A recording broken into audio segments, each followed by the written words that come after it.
फरिया इदरीस साहिबा ने भी ज्वाइन कर लिया, हमारी सीनियर एंकर पर्सन हमारे साथ हैं।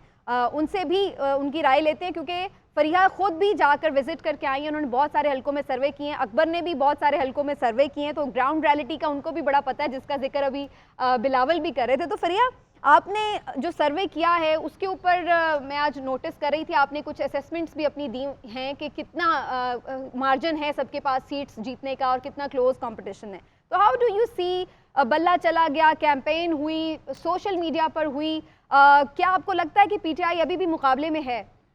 देखिए, एक तो आपने, thank you Samina, social media पे जो मैंने बात की थी, आई थिंक मैं क्लैरिफाई उसको एक दफ़ा फिर कर देती हूँ। मैंने कोई सीट असेसमेंट नहीं की है, वो मेरा पॉइंट ऑफ व्यू ये है कि हर पार्टी की इस वक्त हदफ क्या है, किसके लिए क्या विक्ट्री है उनकी नज़र में, या जो सर्कमस्टेंसेस हैं या बना दी गई हैं उसमें उनके लिए क्या अहम है। आज से 1 साल पहले अगर हम लेट्स से अगर ये इलेक्शन हो रहे होते तो उस वक्त तो पीटीआई 2/3 से जीतने की बात कर रही थी, लेकिन आज जब इलेक्शन हो रहे हैं तो ग्राउंड रियलिटी जो आप बात करिए वो बिल्कुल फ़र्क हो चुकी है। तो इस वक्त में उनके लिए 50-60 या इससे आगे अगर वो सोचते हैं या अचीव कर लेते हैं, अगर यंग वोटर आ जाता है, कंसिडरिंग कि उनके ऊपर बहुत ज़्यादा कदगन लगी, उनके पास कोई लेवल प्लेइंग फील्ड नहीं थी, तो वो उनके लिए एक अचीवमेंट होगी। पीएमएलएन इस वक्त क्या सोच रही है? पीएमएलएन अगेन, आज से अगर 2 साल पहले पंजाब में इलेक्शन हो रहे होते, वीओएनसी आने से पहले हो रहे होते, उस वक्त पीएमएलएन एक बड़ी पॉपुलर जमात पंजाब की नज़र आती थी, लेकिन वो वीओएनसी के बाद से वो पॉपुलैरिटी इतनी कम हुई है और उसका एक वाज़े नज़र हमें नजर आया, एक डर, एक तजब्जब जो मियां नवाज शरीफ में कैंपेन शुरू करते हुए नजर आया, उनकी कैंपेन शुरू ही नहीं हो रही थी। एक चीज इसमें सिर्फ छोटी सी ऐड करें, since you went to KP you know a short while back, ये जो बिलावल साहब बात कर रहे थे कि मियां साहब तो अपनी सीट नहीं निकाल रहे मानसेरा की, मानसेरा में क्योंकि जलसा हुआ था पीएमएलएन का और अच्छा जलसा हुआ था, उसके बाद हमने वहां से चेक किया, लेकिन वहां पे पीटीआई की भी बहुत सपोर्ट है। देखिए, खैबर पख्तूनख्वा में मेरा ख्याल से अब ये सभी ने इस बात को एक्सेप्ट कर लिया है कि पीटीआई की सपोर्ट मौजूद है और वो बड़ी हद तक इस तरह से मौजूद है कि एग्रेसिवली वो उसको प्रोटेक्ट भी करें अपनी सपोर्ट को।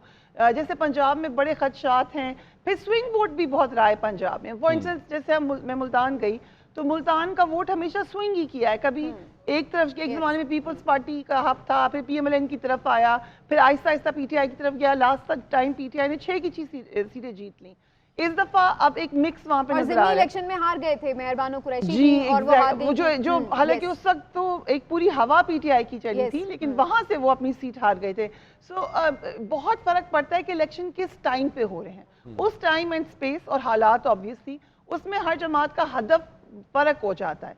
उस पॉइंट ऑफ व्यू से वो बात की गई थी, लेकिन ग्राउंड रियलिटी अभी बिलावल भुट्टो साहब ने मेरे ख्याल से सबसे ज्यादा देखी है। इस बात में हम उनको क्रेडिट दे देते हैं।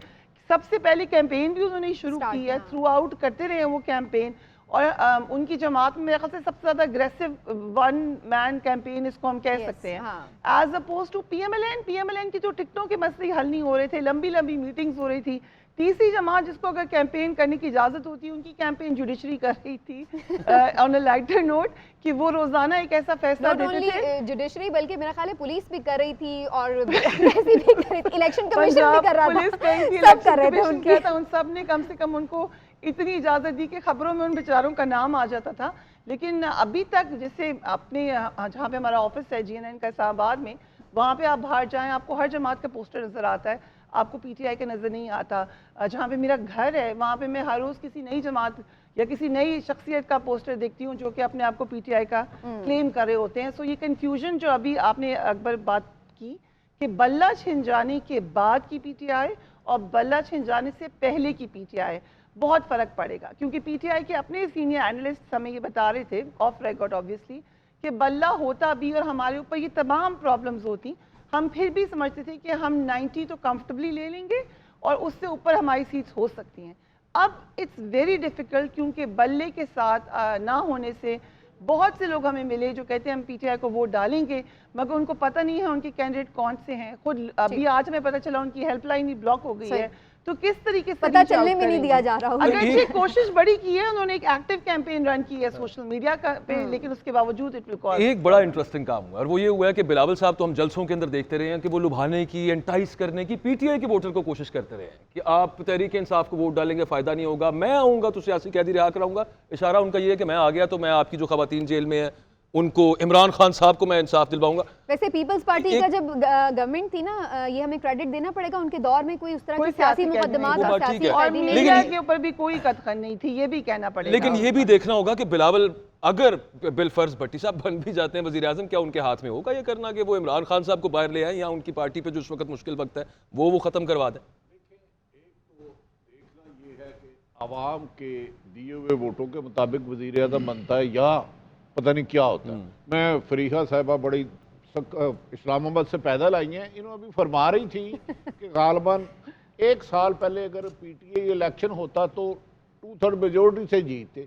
क्या वजह है इस साल में अब इसका मार्जिन आपने कम कर दिया है? क्या लोग पीपल्स पार्टी ने बहुत अच्छा काम किया लास्ट साल, नून लीग बहुत ज़्यादा पॉपुलर हुई है, उन्होंने लोगों के वोट बैंक में इजाफा हुआ है, क्या वजह हुआ कि 1 साल में? नहीं, वो बल्ला का कह रही है ना कि बल्ला नहीं है, ये मेजर फैक्टर है। उसके अलावा बहुत पार्टी भी बड़ी हद तक उसको नुकसान पहुंचा है। उनके लीडर इस वक्त जेल में हैं, मुकदमात का सामना कर रहे हैं। भट्टी साहब, क्योंकि आप तो साथ इतने अरसे से ग्राउंड पे रिपोर्ट कर भी रहे हैं और आप अपने प्रोग्राम में रोज़ निशानदेही भी कर रहे हैं, इतने रैंडम हमने सर्विस किए और लोग हमें बताते थे कि हमने वोट नहीं डालना डर के। मैंने कई दफ़ा ऑन एयर पूछा उनसे कि आप डर रहे हैं बताते हुए।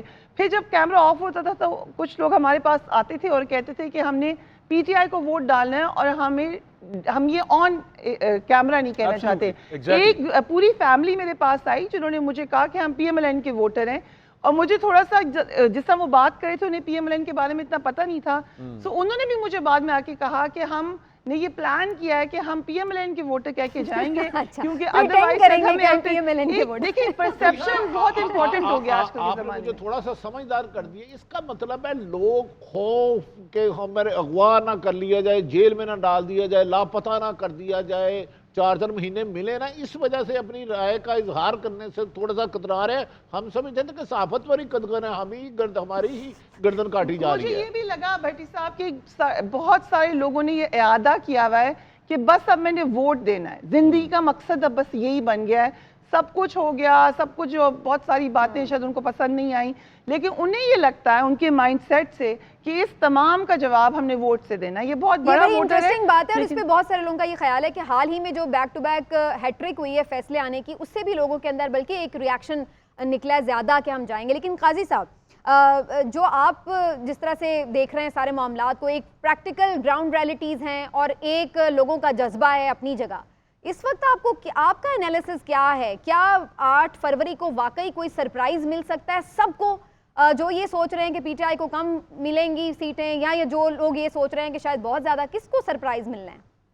देखें, एक तो अभी अप्रिशिएट करता हूँ बिलावल भुट्टो साहब ने कहा है कि जी हम इनको बाहर लेके आएंगे।